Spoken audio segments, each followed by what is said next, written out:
Bismillahirrahmanirrahim.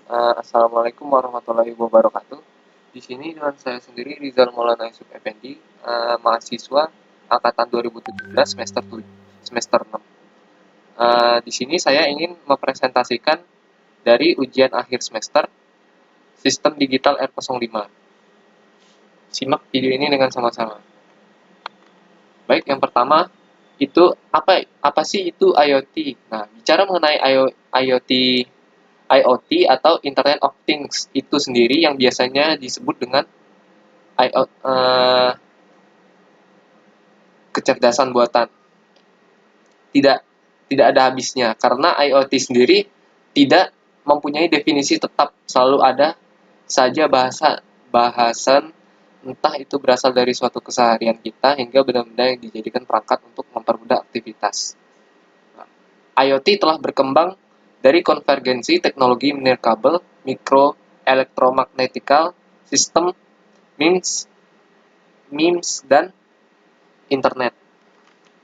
Next. Nah, definisi IoT itu sendiri menurut para ahlinya yaitu yang pertama adalah menurut Casagras, koordinator dan support action global RFID, Relate Activity and Standardization, mendefinisikan IoT sebagai sebuah infrastruktur jaringan global yang menghubungkan benda-benda fisik dan virtual melalui eksploitasi data capture yang kemampuan komunikasi.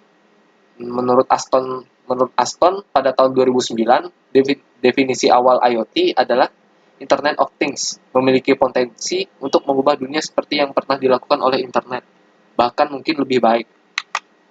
Next, konsep dari IoT itu sendiri yaitu memaparkan tentang IoT sebagai teknologi yang mengubah gaya hidup masyarakat pengguna smartphone. IoT bukan lagi teknologi yang asing, melainkan sebuah konsep modern yang mulai merubah gaya hidup masyarakat secara perlahan, tapi pasti. Nah, untuk prinsip kerja IoT, dengan memanfaatkan sebuah argumentasi pemrograman yang dimana tiap-tiap perintah argumennya itu menghasilkan sebuah interaksi antara sesama mesin yang terhubung secara otomatis tanpa campur tangan manusia dalam jarak berapapun. Nah, yang selanjutnya adalah roadmap dari pengembangan keilmuan IoT.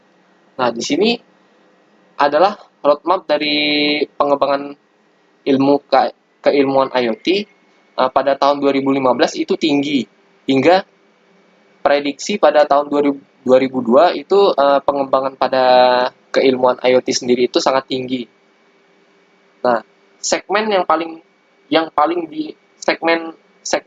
sering ditemukan dari servis dan aplikasi ini adalah yang pertama transportasi, yang kedua pembangunan rumah, yang ketiga adalah sektor publik, yang keempat itu manufacturing, yang kelima retail, yang keenam healthcare, dan yang terakhir adalah banking security.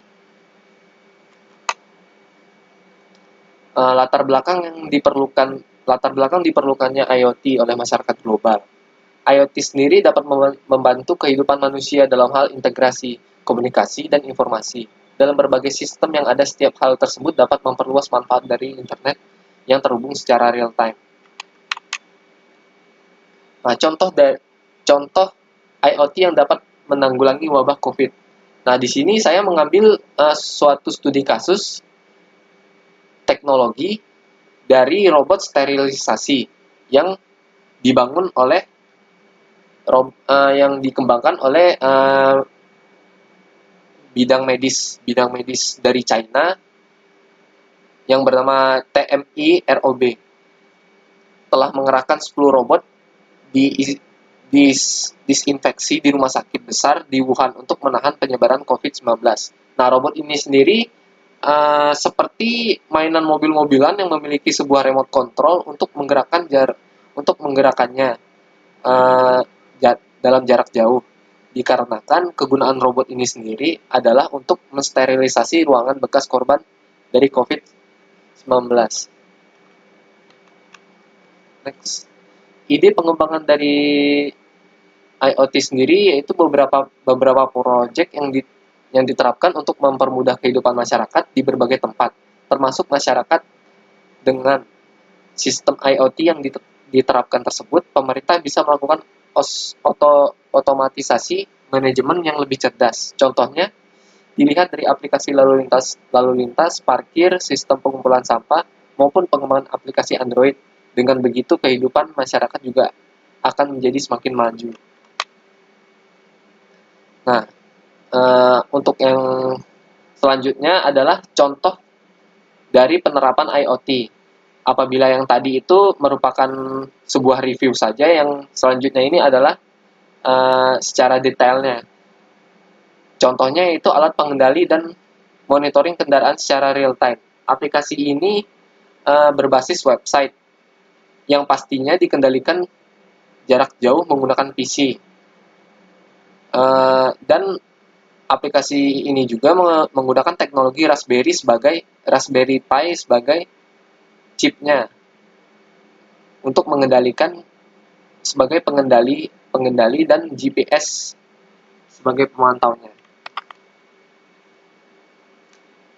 Cara kerjanya pada umumnya dari teknologi ini, cara kerja sistemnya yang pertama adalah kendaraan dengan IoT akan melakukan akuisisi lokasi melalui perangkat GPS secara langsung.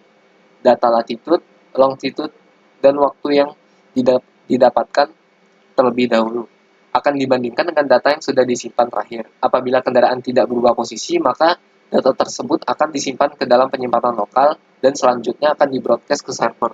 Nah, jadi intinya teknologi ini ialah untuk memantau sebuah benda yang terpasang dengan alat ini.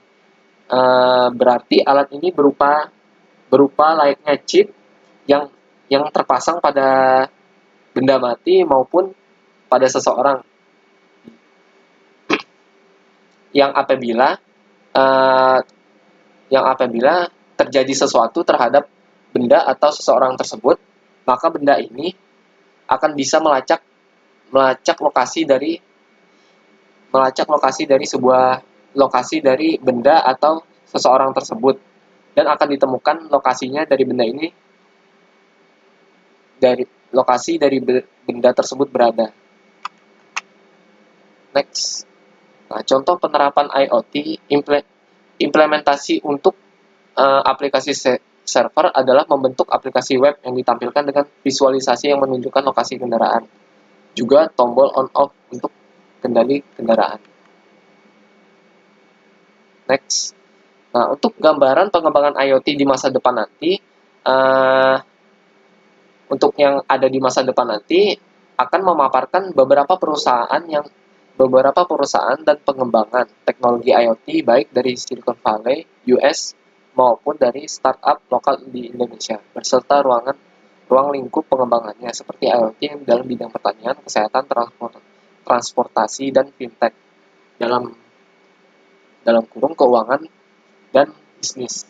Nah, untuk membicarakan gambaran dari pengembangan IoT sendiri ini menurut saya itu tidak ada habisnya, dikarenakan teknologi sendiri itu setiap harinya bahkan setiap jamnya itu terus berkembang hingga saat ini. Baik, sekian dari hasil presentasi saya kali ini, dan mohon maaf kurang lebihnya apabila terjadi kesalahan dalam cara penyampaian saya. Saya akhiri. Wassalamualaikum warahmatullahi wabarakatuh.